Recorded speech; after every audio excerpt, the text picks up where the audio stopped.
할렐루야, 아멘. 사순절 9일째 새벽을 주의 제단에서 또는 영상으로 시작함이 주의 큰 은혜인 줄로 믿습니다. 그 은혜의 기쁨 넘치시는 오늘 하루 되시기를 주의 이름으로 축원합니다. 오늘은 요한복음 5장 30절에서 47절의 말씀을 통해 아버지께서 나를 보내신 것을 나를 위하여 증언하는 것이요 라는 제목으로 말씀을 전하겠습니다.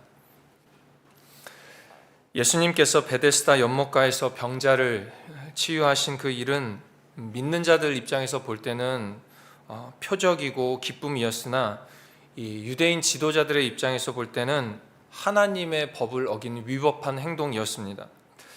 이 일은 생각보다 유대 사회에 심각하게 다가왔는데 그 심각성이 어느 정도였냐면 5장 18절에 이렇게 이야기합니다. 5장 18절 유대인들이 이로 말미암아 더욱 예수를 죽이고자 하니 이렇게 이야기합니다. 그러니까 예수님 죽이려고 마음을 먹은 사건이 바로 이거였다 이렇게 이야기합니다.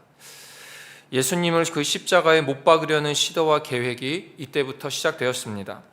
유대인들이 결국엔 믿진 않았지만 믿으려고 하는 마음이 있었을까 싶은 그 모습을 오늘 말씀 가운데서도 확인할 수 있겠지만 도대체 무슨 증거가 있느냐, 뭐가 잘못됐느냐, 뭐가 잘 됐느냐 이렇게 따지는 모습이 이 유대인들 모습 가운데 있었을 것입니다. 예수님께서 이런 죄를 뒤집어 씌우려는 이 유대인들의 의도를 모를 리가 없습니다. 그러나 예수님 피하지 않으셨습니다.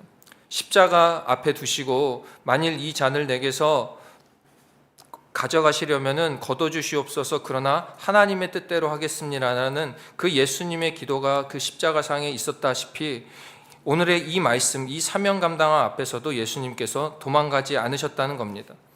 적극적으로 자신이 하나님의 아들이심과 구원자이심을 변호하고 증언하시며 사명 감당함을 위해 그 길을 걸어가셨습니다. 그리고 당시의 그 현실 상황에 맞게 그 유대인들에게 메시아임을 당위성을 설명했는데 당시 유대 랍비들이 이해할 수 있는 형식을 따랐습니다. 무슨 말이냐면 당시 유대인들의 율법에 의하면 어떤 한 사람에 관한 참된 사실, 어떤 한 사람에 관한 참된 사실을 자기 스스로 증명하는 것이 안 됐습니다. 적어도 두세 사람 이상이 그 사람에 대해 그 참된 사실에 대해 증명하고 입증해야만 그것이 사실이구나 판단받았던 사회입니다. 이것은 신명기 19장 15절에 나오는 이야기인데 신명기 19장 15절입니다. 사람이 모든 악에 관하여 또는 모든 죄에 관하여 한 증인만으로 정할 것이 아니요 두 증인의 입이나 또는 세 증인의 입으로 그 사건을 확정할 것이다. 이렇게 신명기 19장에 증거합니다. 예수님도 이 말씀을 잘 알고 계셨기에 오늘 본문에 동일한 표현으로 인지를 하고 계신 것을 볼 수가 있습니다. 오늘 본문 31절입니다. 내가 만일 나를 위하여 증언하면 내 증언은 참되지 아니하다. 이렇게 말씀하시면서 신명기 19장에 있는 그 사실과 현재의 증언 시스템을 알고 계셨다 이겁니다. 그래서 오늘 본문을 통해 우리가 읽은 이 본문을 통해 참된 구원자임을 입증하기 위한 증언을 예수님과 함께 변호인단을 영적으로 꾸려 이야기를 하십니다. 오늘 본문을 다섯 가지로 나누어 말씀이 주시는 은혜를 받고 끝나는 시간은 동일합니다. 다섯 가지로 나누어 은혜를 나누고 오늘 본문을 통해 주시는 영적 은혜를 나누고자 합니다. 첫째로 세례 요한의 증언입니다. 세례 요한의 증언. 예수님께서는 자신의 주장을 보증하는 사람으로 먼저 세례 요한을 인용하셨습니다. 33절 말씀 보니까 너희가 요한에게 사람을 보내매 요한이 진리에 대하여 증언하였느니라. 여기서 너희는 유대인입니다. 세례 요한은 당시 이스라엘 백성들, 이 유대 백성들이 가장 따르던 선지자이자 영적 지도자였습니다. 당시 바리새인이나 유대인들도 함부로 이 세례 요한을 건드리지를 못했습니다. 그러나 세례 요한은 예수님이란 이 메시아 구원자를 처음 봤을 때부터 딱 알아봤습니다. 그래서 늘 겸손한 자세로 사명을 감당했습니다. 요한복음 1장은 그 모습을 설명하는데 유대인들이 세례 요한에게 너 누구냐 이렇게 물어보니까 요한복음 1장 20절에 숨기지 아니하니 드러내어 하는 말이 나는 그리스도가 아니다 라고 자신 있게 유대인들에게 이야기합니다. 그러면서 나는 그 유명한 말, 나는 구세주의 신방끈 풀 자격도 없어 라고 세례 요한이 이야기합니다. 그리고 이어지는 1장 29절에 이 세례 요한과 예수님의 만남의 장면을 세례 요한은 이렇게 묘사합니다. 요한복음 1장 29절부터입니다. 요한이 예수께서 자기에게 나오심을 보고 이르되 보라, 세상 죄를 지고 가는 하나님의 어린 양이로다. 내가 전에 말하기를 내 뒤에 오는 사람이 있는데 나보다 앞선 것은 그가 나보다 먼저 계심이라 한 것을 이 사람 예수님을 가리킴이라 하고 세례 요한이 증거하더라 이겁니다.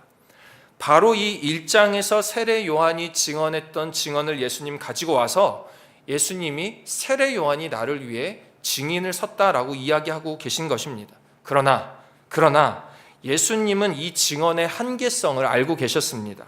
그러니까 오늘 본문 34절에 나는 사람에게서 증언을 취하지 않는다 하시면서 요한에 대해서도 말씀하시는데 요한은 켜서 비추는 등불이었다. 그러니까 이 땅 가운데 오는 그 큰 빛이 아니라 사람을 비추는 등불 수준이었다라고 이야기하면서 너희 유대인들이 그 빛 등불 안에 있었다라고 이야기하면서 더 큰 증거를 제시하십니다. 두 번째 증거가 예수께서 베푸신 표적의 역사입니다. 36절입니다. 내게는 요한의 증거보다 더 큰 증거가 있으니 아버지께서 내게 주사 이루게 하시는 역사, 곧 내가 하는 그 역사가 아버지께서 나를 보내신 것을 나를 위하여 증언하는 것이요 이렇게 얘기합니다. 그러니까 내가 하고 있는 이 표적과 기사와 이적의 이 모습들이 하나님이 나로 하여금 메시아임을 보여주는 증언의 메시지이다라고 얘기하고 계신 것입니다. 앞서 표적들, 가나의 혼인잔치 표적, 왕의 신하의 아들을 고친 일, 베데스다 연못의 병자 이야기 등 직접 베푸신 그 표적이 하나님의 증언임을 이야기하고 있는 겁니다. 유대인의 지도자이자 바리새인으로 표현됐던 니고데모도 3장 2절에서 뭐라고 이 예수님을 표현했냐면 랍비여, 우리가 당신은 하나님께로부터 오신 선생인 줄 아나이다. 하나님께서 함께 하시지 아니하면 당신이 행하시는 이 표적을 아무도 할 수 없다. 이렇게 이야기합니다. 유대인의 지도자요 바리새인 우두머리인 니고데모가 예수님을 보면서 하는 얘기가 바로 하나님 없으면 당신 표적 설명이 안 됩니다. 이렇게 이야기하더라는 겁니다. 그러나 이러한 사람의 인정을 넘어 예수님이 베푸신 그 기적만으로는 예수님이 아들 되심의 능력을 보여주기에 아쉬웠고, 그래서 예수님 또 다른 증거를 계속 제시하십니다. 세 번째로 하나님 아버지께서 친히 증거하신 것입니다. 하나님 아버지께서 직접 증거하셨다. 오늘 본문은 이야기합니다. 37절입니다. 또한 나를 보내신 아버지께서 친히 나를 위하여 증언하셨느니라 이야기하십니다. 이것이 오늘 본문 내용에 자세하게 기록이 되어 있지는 않지만 아마도 구약 성경에 굉장히 능통했을 유대인 이 지도자들이 구약 성서에 기록된 메시아 오심, 그러니까 예수 그리스도에 대한 예표함을 이야기하는 것이기도 하면서 또 마태복음에 직접 예수님께서 세례 받으실 때에 하늘로부터 들어오는 음성을 이곳에 담아 의미하기도 하는데, 마태복음 3장 17절에 예수님께서 세례 받으실 때에 이런 말씀이 있습니다. 하늘로부터 소리가 있어 말씀하시되 이는 내 사랑하는 아들이요 내 기뻐하는 자라 하시는 음성을 통해 하나님이 직접 저 아들 내 아들이고 기뻐하는 자라라는 그 증언이 있다라는 것입니다. 그런데 예수님께서 이 오늘의 본문 37절 말씀에서 유대인들의 문제를 딱 하나 짚고 넘어가십니다. 그냥 증언과 증언이 계속되는 곳에서 잠깐 스톱하시면서 37절 38절을 통해 지금 유대인들이 빠져있는 문제를 하나 딱 짚고 가시더라 이겁니다. 37절 하반절에 너희는 그 음성 듣지 못하고 형상을 보지 못하였는데 38절입니다. 그 말씀이 너희 속에 거하지 아니하니 이는 그가 보내신 이를 믿지 아니함이러라. 너희 속의 말씀, 너희들이 구약성경 공부하고 구약 때부터 내려온 전통 믿고 있는 거 아는데 그 말씀이 너희 속에 있지가 않아서 너희가 믿지를 않는다. 딱 짚고 넘어가시더라 이겁니다. 수많은 사건들과 구약의 예표들, 이런 구약의 모습에 이 성경을 통해서 이야기되고 있음에도 불구하고 이 유대인들이 그것을 진심으로 받아들이지 않았고 말씀을 연구하고 그것으로 기준 삼아 살고 있다는 너희들이 표면적으로만 하나님 말씀 듣고 있구나, 그 말씀 너희 안에 없구나 라고 딱 짚고 넘어가시는 겁니다.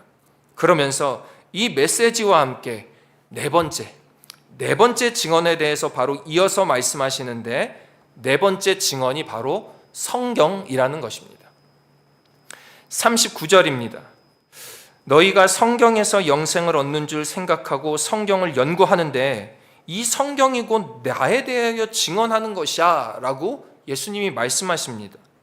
당시 이 유대인 랍비들이 영생과 구원을 바라보기 위해서 해야 되는 것 두 가지가 있다라고 이야기하는 것이 성경을 연구하는 일과 착한 일 하는 거였습니다. 성경 열심히 공부하고 읽고 그 안에 단어 하나 분석하면서 더 나아가 그 안에 있는 일들을 잘 지키다 보면 구원 얻겠지, 영생 얻겠지라고 생각했던 것이 바로 이 유대인의 모습이었습니다. 더 나아가 이 인간 쪽에서 이 말씀에 의지하여 착한 일, 행동 잘하면 하나님, 저 하늘에 있는 신이 나에게 복을 주실 거야. 우리가 속담에서 이야기하는 지성이면 감천이다라는 기복 신앙적 사고방식이 이 유대인들 가운데에 뼈저리게 자리 잡고 있었다는 것입니다. 그러나 이것은 예수님이 말씀하신 구원의 과정과는 너무나도 다른 것이었습니다. 사랑하신 여러분, 구원은 인간의 노력으로 얻을 수 있는 것이 아니라 어떠한 이유와 어떠한 답으로 얻을 수 있는 것이 아니라 과정으로 얻어지는 것이 아니라 오직 예수 그리스도께서 그 고난을 통과하신 후에, 즉 십자가에 통과하신 후에 부활의 과정을 통해서만 얻어지고 그것이 값없이 우리에게 주어지신 십자가 은혜로만 주어지는 것이 구원인 줄로 믿습니다. 예수님께서 유대인들이 이렇게 정신 못 차리고 있는 거 아시니까 그들에게 간접적으로 또 권면을 하시는 말씀이 40절입니다.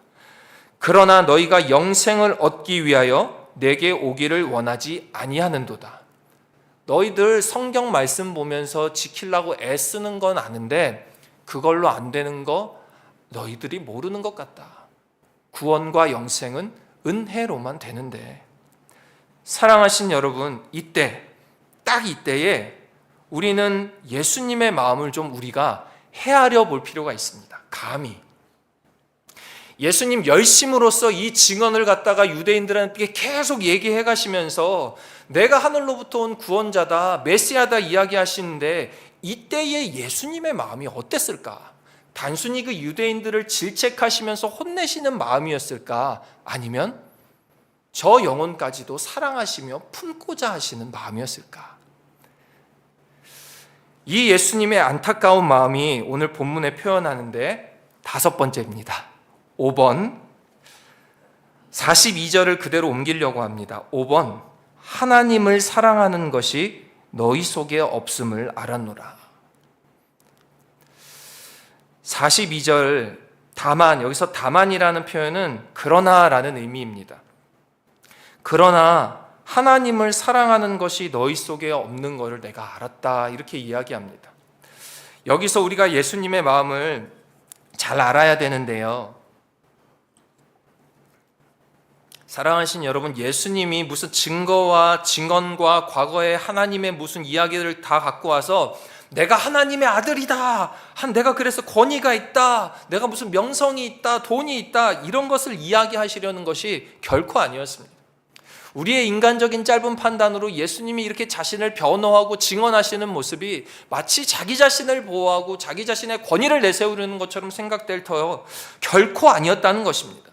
세상 말로 무슨 돈을 벌거나 유명해지거나 내가 한 행동에 있어서 옳고 그름을 가리려고 말씀하신 행동이 아니었다는 것입니다. 오직 예수님의 목적은 단 하나였습니다. 너희들 구원받아라.